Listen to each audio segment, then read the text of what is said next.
All right, well, we'll crack into it. We're basically here today. I'm Hayden, Managing Director of Jennian Homes, Manawatu. I'm here with Erin, who's our new home consultant. We thought a really good way to discuss what's involved with building is to get live questions and answer them. As I say, it's our first time going live on Facebook, so it'll be interesting. If we have technical difficulties, we've got Georgia here who will quickly fix the problem. So really where we wanted to start at the moment whilst questions are coming through is a couple of questions were emailed through, and a good opportunity to start with those, and then we'll get into the live Q&A in about 3 minutes time. So one of the first questions was, what's the first step I'm thinking about building? And there's a lot of different ways to approach building a new home. One of the first steps I would always encourage is talk to somebody like us or your chosen builder. Go through and have a consultation, discuss what your wish list is, what things you're looking for in a home, and what's important to you and your family. From those initial meetings, we can get a lot of quality information to you. You can meet with a lender of your choice and go through a process to move towards a new home. Erin, there's one question here, if you do want to answer, was what does it cost to sit down and talk through a build? Hayden, it's no cost, no obligation. I always encourage people come in, find out what's possible. We, as Hayden said, we sit down, we talk about your goals, what you really want in a home. We try and align that with your intended budget, and we really guide you on how you can achieve the home that you're after, and in the location that you're after. But no cost, no obligation. Ask questions. You don't know what you don't know if you're not in the industry or have family and friends that have built before. It's important to ask those questions so that you become informed. And Absolutely, and I'd just like to say hi back to Cara and hi back to Scott. Thanks for jumping on the live stream with us. It's pretty cool being able to see people's comments come up live and how many people are tuning in to hear about a bit about construction. One thing I did want to talk about is we're actually here in Awa Park in Fielding at the moment in our new display home, which is a great place. We open this up Wednesday, Thursday, Friday, Sunday, 2 till 4, and it's a good opportunity to come through and see the quality and the workmanship that goes into building a Jennian home. In this space, you won't be able to see too much, but you've got a 30-degree cathedral ceiling behind us with a rock coat feature wall. It creates a really great division in the spaces, especially for families. You could entertain in the kitchen. We're sitting at the breakfast bar at the moment, and then you can have the kids down in the far lounge, and it's always nice to have a little bit of separation when you got lots of kids making lots of noise. But definitely feel free to call in, check out the display home here in Awa Park, and we would love to see you here. Next question, Erin, was can people customise plans, or do you have to choose from already designed home? Like just grab a book and pick a house, or how does that work for people? the benefit in building is that you get to decide exactly what is in your home. Yeah. You go buy an existing build, you can't change any of that unless you're spending lots of money on a renovation. So that is the whole beauty in building new, as well as low maintenance, but you can absolutely customise. So we market plans because they're popular, proven, whether it's because they've got features or they're slightly more economical layout, while maximising things like sun and wind. But yeah, we market them, but you can customise them, or we can start from scratch completely. And that's something I always say is, if you're looking to build a home, everybody has a budget. It doesn't matter if it's $1 million, 10 million, or 500,000. People want their homes to be theirs. Yep. And so whilst we do, as you say, market with a plan, it's that customisation, it's the adding of a tiled wet floor shower, a cathedral ceiling like we have here. Yep. It doesn't matter the budget. You can choose to make your home yours. And I think that's something that I really enjoy with our processes. Each client gets to make those decisions and choose specification, design, and how they want to live. I mean, we do a lot of homes with, second kitchens, people that do a lot of food prep and that side of things potentially want that in a different space. Yeah. The kids' lounge is always a really big one. Sometimes it needs acoustic walls, depending on the kids. Sometimes it doesn't. And so these are all conversations we can have. And so any package that is marketed online isn't stuck with that package. We can change that and customise Absolutely, it. yeah. And it's just such a lot of clients talk about just how enjoyable that process is making what is could potentially be seen as a home and land package, but then just adding their personality to it, which is something I truly believe in. One of the questions here is, how long does a building process take? I'll answer that one. It varies hugely. If you were looking at building a 3-bedroom open plan living single car garage in one of the new subdivisions like Awa Park, Tamakuku Terrace, the actual construction would take around 22 weeks on average.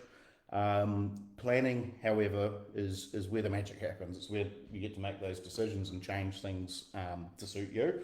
And planning will generally take around 9 weeks. That includes meeting with an interior designer, designing your kitchen, creating spaces for you, and then putting all of that together. We then tender the project, get a final price, and then obviously move towards working drawings council. So that process takes around 9 weeks. We're in council for most of the time 20 working days, quite often 25. Council do like to flick an RFI to us on day 19, as a lot of us deal with.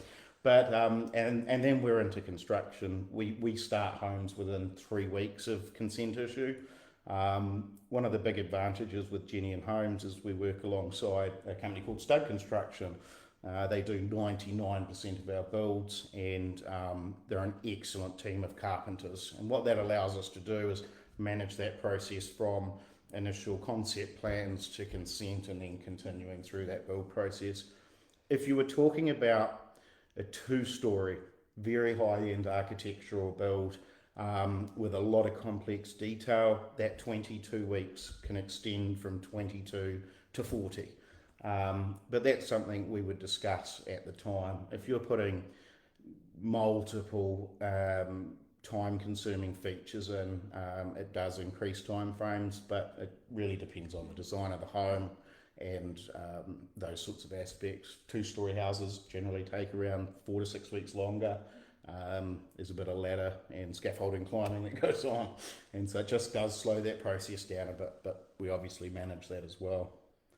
You touched on design there. You spoke about the design and that process before tender. What does that involve? So when I'm talking about design, here at Jennian Homes Manawatu, we have an in-home interior designer, and so they'll go through selections such as fittings, fixtures, appliances. Some people love cooking on gas, some people love cooking on induction. Some people, for most people actually, the kitchen is the heart of a home. And so designing functional spaces with northern aspects to capture all day sun, that is something we want to incorporate to every home, regardless of the section layout. And so that's sort of the interior design part. We obviously have draftsmen within the building that will go and make the big changes.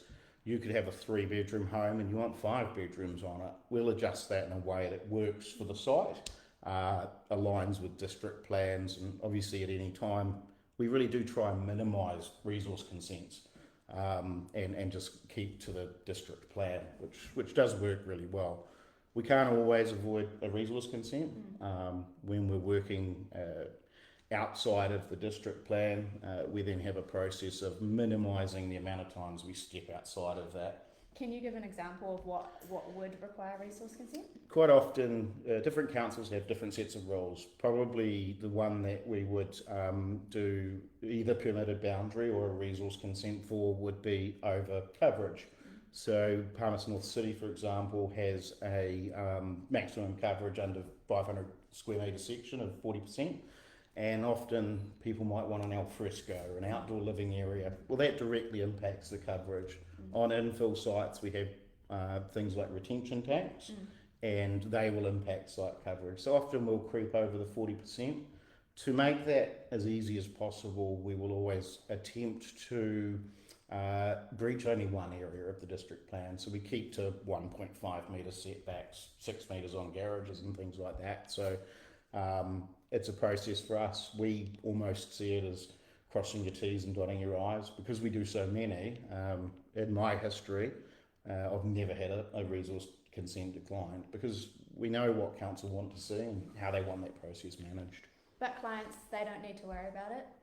No, so that's one of the other things is I often say we're building all day, every day. You know, here we're doing 50 plus homes a year, one a week, and it is not a client's concern. If they want the al fresco, we will make that happen. Yeah. And on a fixed price contract as well, because we know what can and can't be done.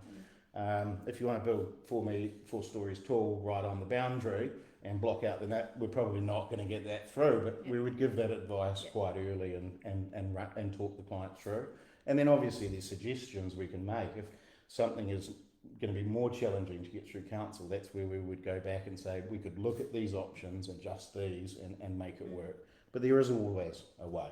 But we always speak to council, so our clients don't need to worry about any of it. We obviously inform them and make decisions together, but there's nothing that they need to worry about. We act as their agent. Yeah, exactly that. We become the agent, and when we're an agent, we can deal with things like co-compliance certificate. We can deal with submission to council, RFIs, which is a request for more information, which is part of a building consent. I would say, in all my time submitting to council, I've had one house back without an RFI. And so it's just expected. We just answer questions, ensure everything works well, and go from there. So it's a very good process. It works well. But again, we deal with it. Keeps it simple. Yeah. There's a question from Aaron. What's your history with building? What's your history with building? Well, so there's a few different areas to that question. In the greater context of Jennian Homes, Jennian Homes has been building homes residential in New Zealand for over 40 years. In that time frame, there's never been a home not completed that was in a full build contract. My history within construction is obviously now director of Jennian, which is a really great position to be in. Prior to that, I worked as a new home consultant, which is what you do now, Erin. Prior to that was many, many years ago, but I worked in sales of construction materials in the construction industry. Just a funny side story. I remember probably 20 years ago, I was doing a 5-house infill subdivision, and we were at the time moving military houses out from Linton and relocating into the subdivision, and then we worked out that was quite a lot of work, and so we changed to building new construction. And then we sort of looked at the model and said, well, these home companies that have the process, the interior designers, the new home, and have everything in-house, make the job so much easier. So that was when I made the decision that being a new home consultant is the greatest job in the world. Because it really is. I mean, like I know I say this to you all the time. I sort of say, you actually meet a family, take them through a process, and then deliver their dream. I mean, I remember when I was a kid, my parents building, and just being so excited about going to the paddock and looking at your room and thinking it was 30 centimetres by 30 centimetres, and then all of a sudden it was a large room, and you create those memories there. So that's my story. And Erin's obviously... Tiles and the construction. Oh, yes, I mean, absolutely. And so, obviously, our business partners as well, which is the Isles family. Isles is third generation construction. We have the privilege of having the third generation actually working with Stud Construction at the moment and working on foundations with us. We have within that model, that business is over 50 years old. Celebrated that last year, I believe. It could be the year before. But we have a lot of mentorship from a great Manawatu construction story, and there's just a lot of support within our industry, within our business, to really lead the way with residential construction.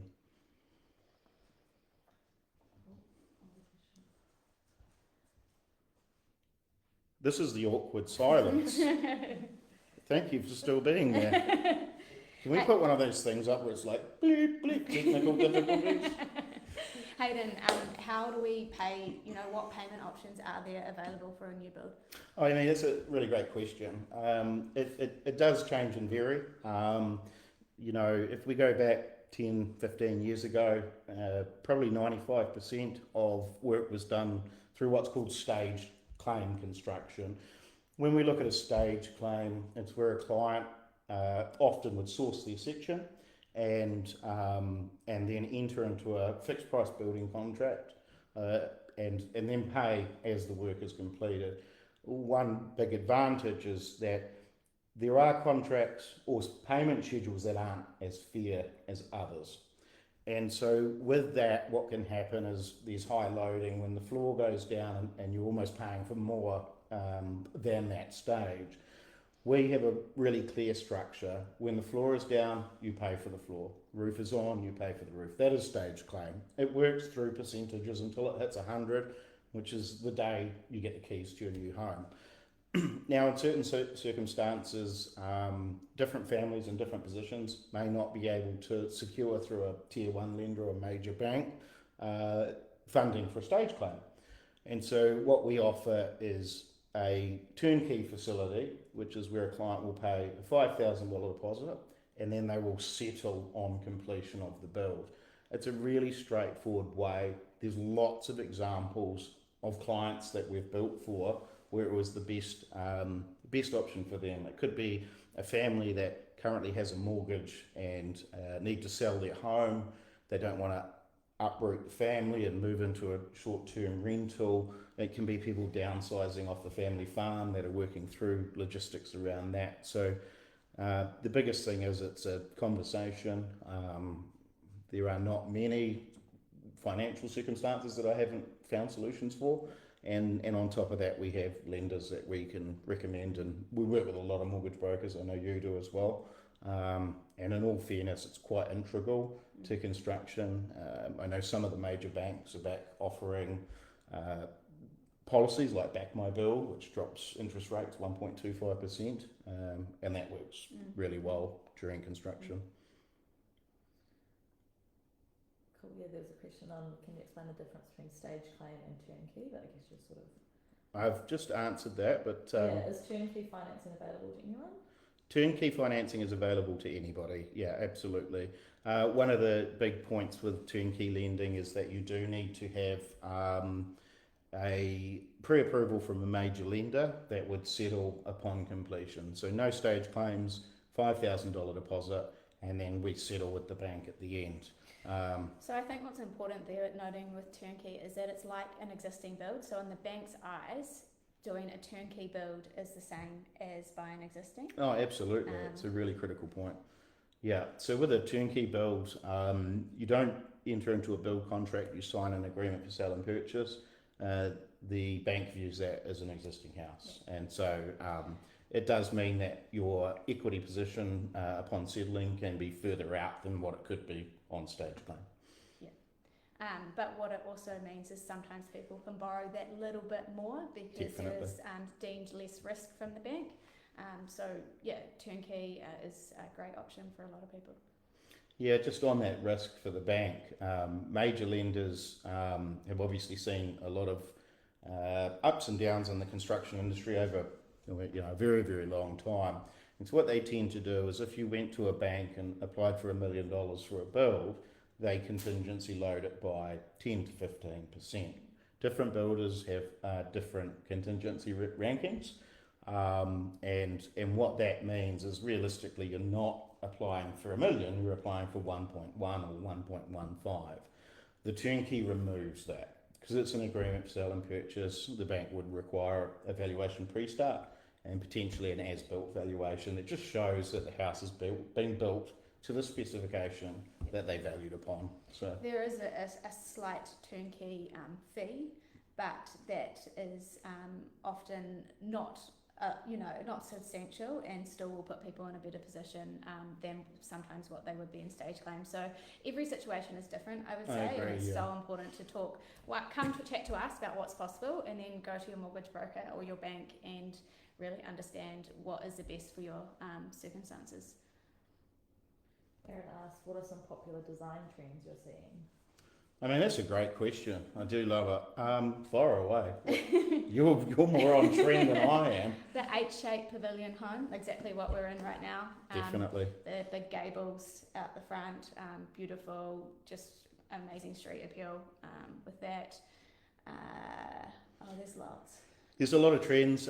We're doing currently a lot of cedar products mixed with like your James Hardy obliques, potentially having that warmth of the cedar tying in. Hey, look, I'm sounding like Cara.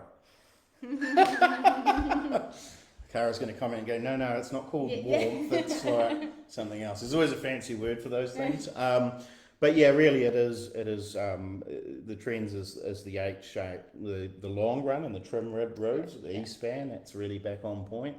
The sort of low windows, the splashback window doesn't have to be a splashback, but those low windows on the front, they're quite popular. They also offer you privacy, so people can sort of only see a certain part, but they look amazing in the gables as well. I mean, if we look at smaller areas of the home within the kitchen, we're probably seeing quite a lot of LED strip lighting around islands, just to accentuate feature panels in the back. Stone bench tops. Marble's sort of like that Carrera stone. Definitely. It is. And probably I would say interior ceiling features. So, panelled ceilings, vaulted, cathedral. There's a lot we can do with a space to create the feeling of space. And often it doesn't actually have to be overly expensive. So if you were doing an engineered portal like we have here, there's steel beams involved, there's engineering design, and it can be a more expensive option. If, for example, you wanted something similar, you could put in a scissor truss, and that does not require the engineering, but will lift that ceiling height up and give you the, that ambient space that you're always looking for. And beyond that, rafters are a really good way to do it. So have a central load-bearing wall and run rafters out on an internal wall at 3.5 metres to whatever stud height the home is. So a lot of different ways to do that. There was a question, would you guys ever go into lifestyle house and land packages? Also, hi. Hello. Yes, so lifestyle house and land packages, the short answer is yes. We've looked at it many times to look at lifestyle. One of the challenges on lifestyle is it becomes very, very personal. With the removal of coverage, you can design anything. You have the big wing shape designs and the H shape. So what happens when we put together a house and land package is it's harder to get it to suit a lot of people. What I would say to anybody looking at lifestyle home and land packages is find the section that you like and then come to us for a consultation. At that point, we would design the home for them, put it together as a home and land package, and then it is specifically tailored.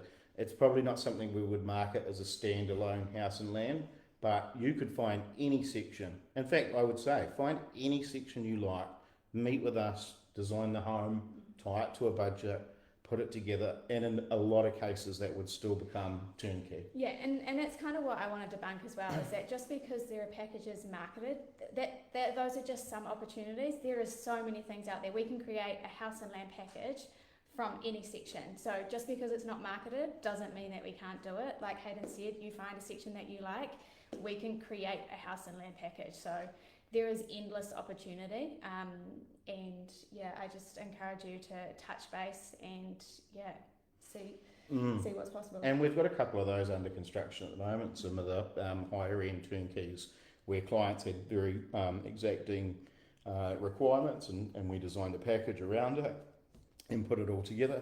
The other end of that spectrum is more economical home and land packages, quite often a site will come up that somebody subdivided it and are selling the section, and that section could be really economical. We have no issue in purchasing that section, designing a home for it, putting it into a turnkey house and land package. So there's just a lot of options around designing your home. And I think that's really enjoyable, because I've been to some sites that are absolutely magical, and when you go there, you're like, I know why you want this house looking in this direction. Yeah, so there's some pretty cool subdivisions around, definitely. What are the advantages of building with Jennian Homes as opposed to other companies? I will definitely jump on that one, because it's often one of the most challenging questions to answer for a lot of people, except for me, because I've got it down pat. No, so the biggest thing with advantages to Jennian Homes is really being a client-centric business. I love building homes. I love seeing families move into them. We remove the risk, as far as I'm concerned, of cost escalations by dealing with fixed price contracts. We have the turnkey facilities available. We manage and work alongside the great carpenters on the ground delivering the home. There's one point I often make with clients is 90% of builders can stand frame straight. The quality of a build is always finishing detail. So it's really in the way the trims, interior are fitted off, our guys laser every ceiling to be perfect. And, we all go through homes prior to completion and really check and do our own walkthroughs. But even post-completion, it's that backup service. Industry standard on the defect period is 12 months. We offer 36 months. So we come back to the home and we'll tidy any remedials. Timber's an interesting product. It can move. You can get an architrave open. Generally, we're wanting to wait for 4 seasons and then repair, and it will be perfect. But we're there for 3 years, and that's really solid backup. Beyond that, we have the 10-year master build guarantee. Our guarantee has full deposit protection, and I often talk about how important that can be. There's been examples of builders throughout the country taken large deposits and then packed up shop and moved to Australia. And with our deposit protection within master builders, that would then be refunded to the client. If something were to happen to us during construction again, and somebody else had to take over the contract and increase the price, then that is covered by our guarantees. So there's just layers upon layers of protection for clients that are building, and I think that's really the key. But I would also say, don't talk to one builder, talk to a couple. Building a home is pretty much the largest investment people make. It's like a relationship. You have to trust the people that you're with, and they have to be invested in it as much as you are. 100%. It's just such an important part. You have to get on, because you're going to be talking about door stops, toilet roll holders, like the really little details. You've got to make decisions there, And ensure that that we understand the vision. So that's why we always say, go do your research, talk to others. Yeah, and one of the another story. I always talk about stories because I've done it a couple of times. But people say, "Oh, can I make multiple sets of plan changes before paying a deposit?" My record was 30 sets of plan changes prior to deposit. And the average is probably 2 to 3. 30 was quite a lot of work, but we made that home perfect for the client, and that's really important too. Is actually being able to get quality information around price, plan, site, and have it all tied together before paying deposits. Because I personally, if I wasn't in this industry, I wouldn't be comfortable in paying money if I didn't know what we were getting. So, yeah. What is communication like during the build process? I mean, that would be a great one for either Jared or Pablo, our project managers, So I think our communication, or in general, communication during a build is critical. So I would always, so every client is getting weekly updates for communication, which include photos, updates of what to expect in the coming week. and there are multiple site meetings. We like to do those as a bit of a snapshot, so you can go through the home when the frames are up and the roof's going on and meet with electricians and put hot points and light switches where you want. You might decide a triple gang switch is better there because you walk that way as you leave a lounge. And so communication is paramount. It's very important in the front end as far as design and specification, but more so during construction.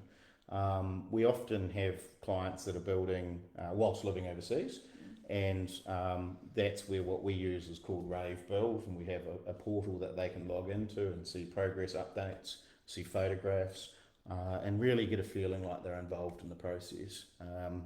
Communication's critical, always has been. We had a question, what's the average cost per square metre currently? I mean, that's the $1 million question. I actually think that's my favourite home show question because I get asked it 250 times. So, square metre cost. Interesting point is that square metre cost can vary wildly.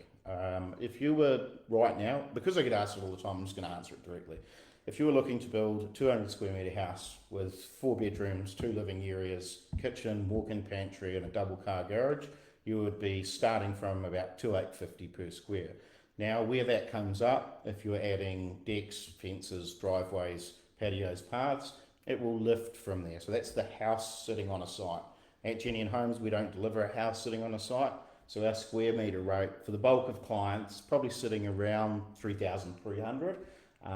But that will often be lawns, letterbox, clothesline, fencing. It's the entire package so your family can move Tile, in. shower, garage carpet. Yep, things like that. all of the nice to haves and some of the must haves, as well as a couple of wish list items, which always goes really well. I think what's important to sort of understand is that the smaller the home, sometimes it can become more expensive with the rate, but that doesn't mean that it's unachievable. It just means that it's not as straightforward as giving a set price per square metre. Correct. So I used the example of 200 squares. It's a really quality size family home. But if we come to 150 and we still have 2 bathrooms, a kitchen, walk-in pantry, single car garage, what we've done is we've made those living areas, which are plasterboard, paint, maybe a light and hot points, made them smaller. So the actual square metre rate on small homes tends to come up. And as we go bigger, it can actually drop further.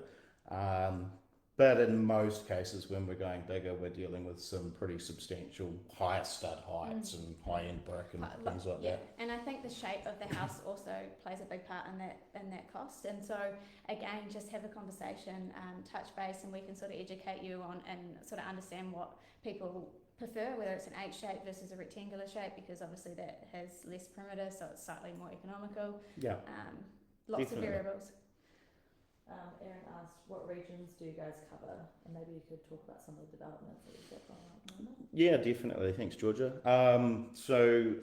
We cover Horowhenua, we cover Tararua, Rangitikei, Manawatu, Palmerston North City.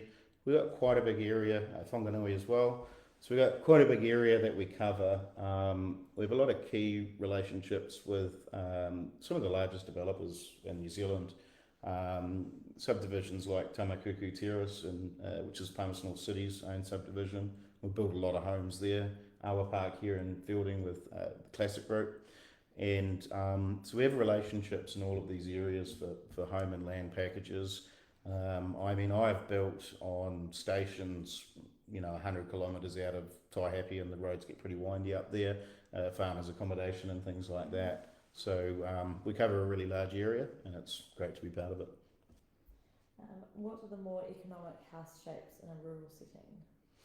Like if we're talking your perfect house shape is square. So really interesting, if you have a square house, 10 metres, 10 metres, 10 metres, 10 metres, you've got 40 metres of cladding. You put that into an L shape, you're going to be lifting your cladding from 40 to 55 linear metres of cladding. And so cladding is an expensive part of construction. Obviously we've got rigid air barriers, cavities, cladding itself, and then painting it. So square is always most economical. Cladding is more expensive than roofing, And so if we have what's called a hip roof, where the roof comes down onto the soffits, it's more economical than running it up into a big gable with the cladding there. Both of us. Are we doing YMCA now? And so the real keys. There's a lot that goes into glazing with your H1, which is thermal calculations for a home. If you have really big windows, cladding on a house is probably $250 a square metre. Glass is probably sitting around $700. So there's so many things you can do to make a home economical to build. And I mean, we've done a lot of work on that. We've recently been designing accommodation, brick and hip, and some of those coming down to around the 2.6 a square metre, and that's really when we're getting that exterior lineal meterage down and having glazing that is well designed for the site. And what I say though is like you can have a square shape, but there is the possibility to, you know, take out that your master room and sort of have that having extra sunlight. Like it's really about thinking about the house on the site, making it as economical as possible, but not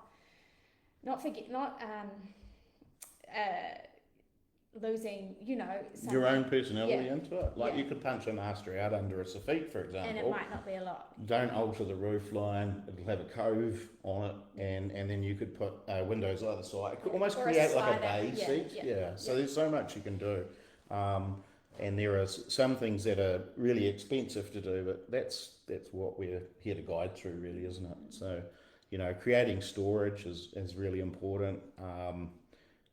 Attic storage is often something that we do a lot of. We've got a lot of families here that have a lot of Christmas trees and Christmas decorations and need a lot of attic storage. And so we could do ply sheets and an attic ladder, $700. We could do W trusses, still cost around the same. As soon as we go to full attic trusses, bottom cords are out to 140 mil, truss price goes up, probably adding 4,000 or 5,000. But that's cheaper than a room. So, Well, you know, absolutely. like, and you've A got Christmas tree room. but cheaper than a storage area. Yeah, somewhat, definitely. but, Yeah. People often say building is stressful. What would you say the trickiest part of the process is? Yeah, I absolutely. reckon the trickiest part for a client, and not for everyone, but I think it's the finance and then personalising the home. So we look after everything else, and yeah, I'd say finance is obviously on the client, and then personalising the home. Other than that, we look after everything else. And when you're personalising the home, Cara, our interior designer, she guides you completely through that and makes it as stress-free as possible. Yeah, look, I mean, anytime you're dealing with a really substantial investment, there can be an element of stress. Emotion, yeah. And we're there to guide our clients through that process. I think that's really the critical part is, you know, we'll take you through homes that have been completed for clients. We've got clients that would love to chat to people thinking about building with us. And our whole goal is just to have a really enjoyable build experience. I mean, I've had some amazing handovers, and nothing is more exciting than when a client is so ecstatic to be walking through the door. Yeah. I go to dinner at their houses, and some of them I even promise to go and do their lawns over the Easter holidays, which I'm looking forward to, by the way. Good question here. Are more homes taking up smart home technology now? And what are some of the most common new technologies you're seeing and do you see it growing? I mean, I think that's one of the greatest questions. I'm a huge advocate for smart home technology. You know, 12 months ago we had the first fully integrated smart home in New Zealand. That was a display home. And we saw such an uptick for smart home integration. The greatest thing about a smart home is you can start with a module and then expand it. You don't have to have the in-ground sprinklers and all of those things that are reading the soil conditions and watering the lawn when needed off the bat. But if you put the module into your circuit, you can add almost limitlessly to it. Smart home technology is not without its quirks. There's a lot of competing brands that want proprietary control over their system, and so it's finding the ones that work together really well. We've got some great clients that we've entered into House of the Year 2026 for Smart Home of the Year, and they've worked tirelessly to find out what integrations work best, and it's been an ongoing learning journey for everybody involved in that, but it's really fun. And Alexa's pretty good. Doesn't mind dimming a light or playing some music for you and turning on the speakers or the fire or anything. The really. curtains. I think I love the dimming of the lights. The curtains. Curtains are great. Curtains, Yeah, definitely. And from a security point of view, just integrating, cameras, having those notifications of a parcel being delivered. Yep. I really like being able to add, if you've got a delivery coming in, you can give the driver a one-time code, and they can just pop the parcel inside rather than leaving it outside. So a lot of advantages. It's only getting better, and I really enjoy it. So. I think we can Right, closing statements. unless there's any more questions. I don't actually remember what we had for the closing. Can you put that technical difficulty sign back up again? No, I think this has been really fun. It's always interesting when you go live. It's like when you're at a school and you have to answer questions in front of the class instead of actual clients. I find that way easier. But I've really enjoyed the questions. I appreciate everybody tuning in for it. Building is a wonderful process, in my opinion. I've done it multiple times and probably need to slow down a wee bit, but that's only because moving's not so fun. So look, if you do want to have a discussion around building your new home, as Erin said, no obligation, no cost, reach out. It's a discussion, not a contract. For me, if you're looking at options and the perfect existing home comes up and it ticks everything for your family, go ahead and choose it. For me, we would put forward a build option, and with that build option, you're in the driving seat. You get to make those decisions and go from there. Erin, anything from? No, but I see Erin would like a song sung. Song sung blue. I mean, Erin did give the advice if it goes terribly wrong to sing a song, so that's me, I'm done. All right, thanks everybody for coming along. It's been awesome. Have a good evening. Bye.